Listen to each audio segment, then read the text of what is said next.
Code & Play est né de plusieurs constats personnels. D'abord, pendant mes études d'ingénieur, j'avais plusieurs amis qui souvent venaient vers moi pour outsourcer toute question qui paraissait technique ou technologique, que ça aille de la machine à café à comment j'utilise ma carte bancaire, qui pour moi a été un premier red flag de me dire tiens, on vient vers moi pour toutes sortes de questions, des personnes assez indépendantes, autonomes, qui dépendent de moi pour ces questions-là. D'autre part, à l'université même, j'avais une très bonne amie, tête de promo, qui, malgré tout son bon vouloir, n'a jamais réussi à réussir son cours d'informatique, qui m'a aussi amené les premières questions de me demander mais pourquoi? Et donc c'est tous ces constats un peu plic-ploc et individuels qui m'ont fait petit à petit germer l'idée de me dire qu'il fallait vraiment pouvoir aller à la source, résoudre le problème dès le plus jeune âge. Face à tous ces constats, j'ai vraiment essayé d'analyser, de voir si c'était juste mes anecdotes personnelles ou si c'était un problème plus grand. Assez rapidement, je me suis rendu compte qu'il y a des enjeux énormes autour du numérique en termes de citoyenneté, de prise de position démocratique dans son environnement, qu'il y avait de réels enjeux économiques et de mise à l'emploi et aussi pédagogiques en termes de compétences à apprendre. J'ai commencé à vraiment faire des recherches pour comprendre comment résoudre ce problème, comment l'aborder.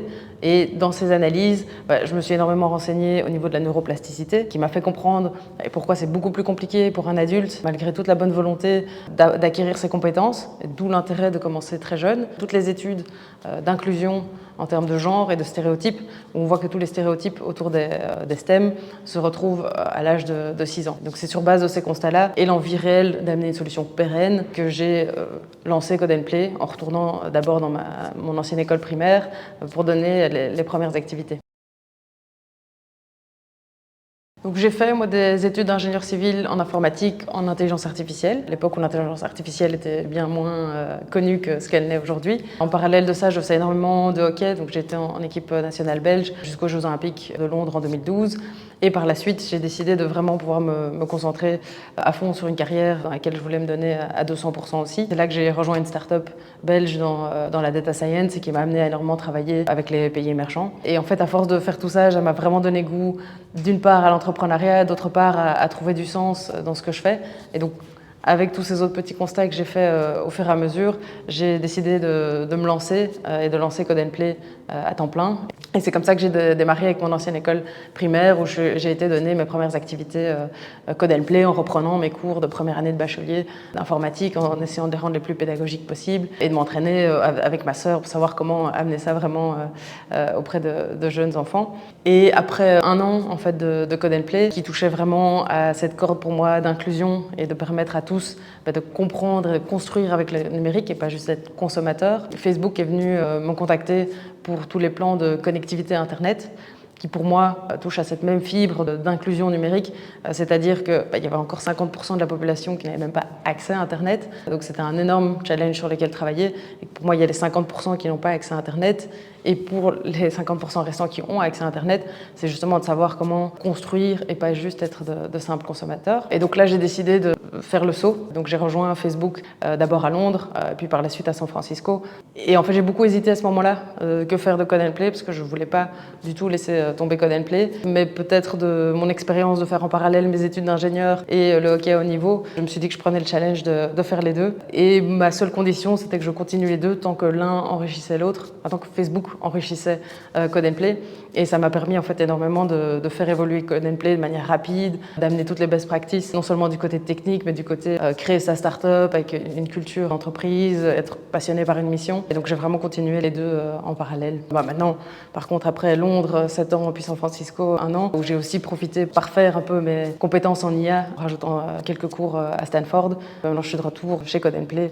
Donc c'est mon parcours qui m'a vraiment permis, à mon sens, de constamment enrichir Code & Play, qui est essentiel pour moi. La Belgique est aussi hyper importante. C'est pour ça que je crois fermement dans ce projet et que maintenant ça fait 9 ans et qu'on continuera à le mener à bien.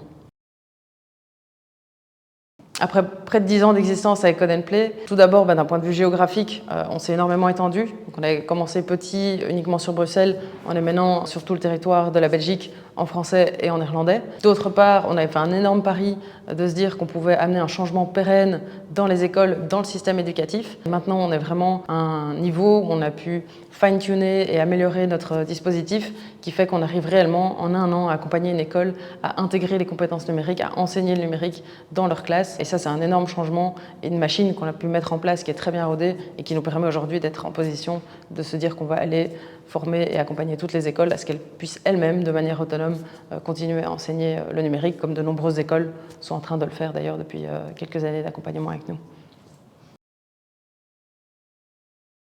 Ici, à la rentrée en août-septembre 2026, on va rentrer pour la première fois en secondaire, car dans l'enseignement en Fédération Wallonie-Bruxelles, pour la première fois, les compétences numériques arrivent en secondaire. Et donc, on a un gros challenge de pouvoir adapter notre dispositif à l'enseignement secondaire. Donc ça va être un gros déploiement à mettre en place et une énorme aide qu'on va pouvoir apporter aux écoles.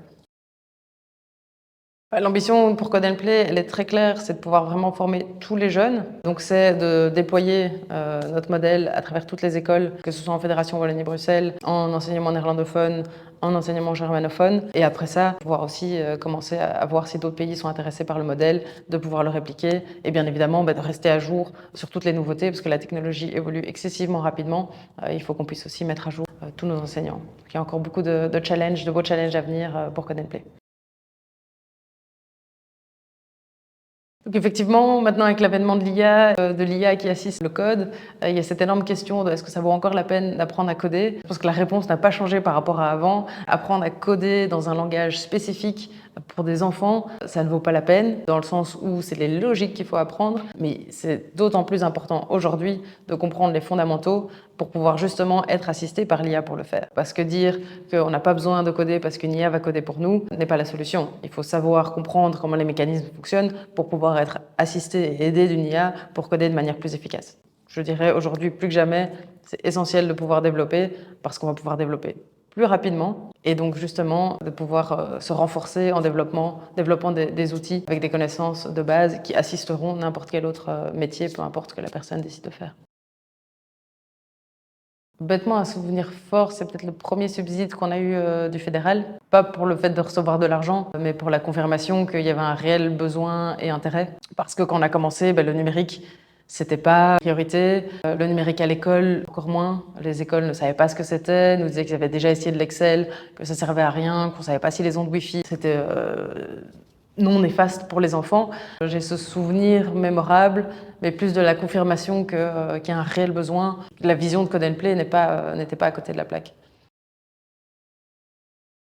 Je crois qu'un des moments les plus difficiles, ou bien où je me suis le plus remis en question, c'était au tout début de Code & Play, après le 3e départ d'une femme en tant qu'employée, où je me suis posé de réelles questions sur la façon dont la SBL fonctionnait, dont moi je menais mon management, de me dire qu'en fait malgré les différentes personnes qu'on a eues, il restait 2 hommes et que 3 femmes avaient démissionné en quelques années. Ça pour moi ça a été un gros down où j'ai beaucoup creusé à me remettre en question sur la façon d'approcher les choses, parce que ça fait partie des valeurs importantes pour nous, l'inclusion, et d'autant plus pour moi en tant que directrice finalement de ne pas arriver à garder des femmes. Oui, ça a été un moment fort.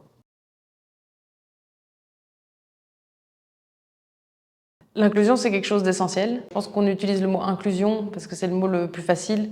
Pour moi, ce qui est vraiment important, c'est l'égalité des chances.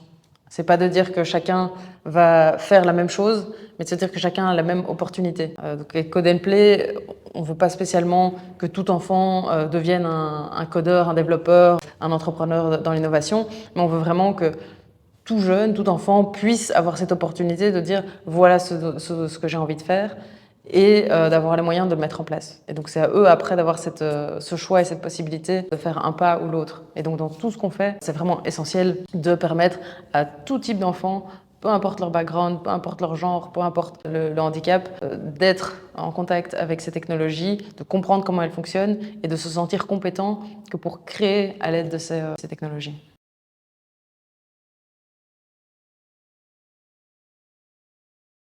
Dans mon TEDx, le message central et principal que je voulais faire passer, c'est que la force d'une équipe, d'un groupe, c'est vraiment la force du maillon le plus faible. Et c'est vraiment pour moi cette vision de sport d'équipe que j'ai eue par le hockey, qui est une vraie réalité, que je trouve qui s'applique à l'ensemble. Quand je regarde que ce soit notre équipe Code & Play en tant qu'employés, les bénévoles qui contribuent, ou la société de manière générale, la Belgique, c'est cette idée qu'il faut aller chercher et aider chacun, parce que notre force en tant que collectif sera toujours la force de la personne la plus faible. Et donc c'est important, et c'est toute cette notion d'inclusion et d'égalité des chances, de dire on ramène tout le groupe et on tire les gens avec nous. Ouais, cette philosophie, elle est essentielle dans tout ce qu'on fait. Donc en interne, c'est quelque chose sur lequel on travaille très fort, le fait que chacun s'upskill, améliore ses compétences, mais pas pour lui-même, mais les repartage avec l'ensemble de l'équipe. D'ailleurs au niveau de l'IA par exemple, c'est très intéressant que chacun partage ses utilisations qui permettent beaucoup plus rapidement de progresser en tant qu'équipe. C'est pareil sur tout ce qu'on fait dans nos activités, c'est de s'assurer qu'on englobe tout le monde, qu'on a des activités qui sont accessibles à tous, une communication qui se dirige vers tous, des rôles modèles, de vraiment avoir du qualitatif pour tout le monde.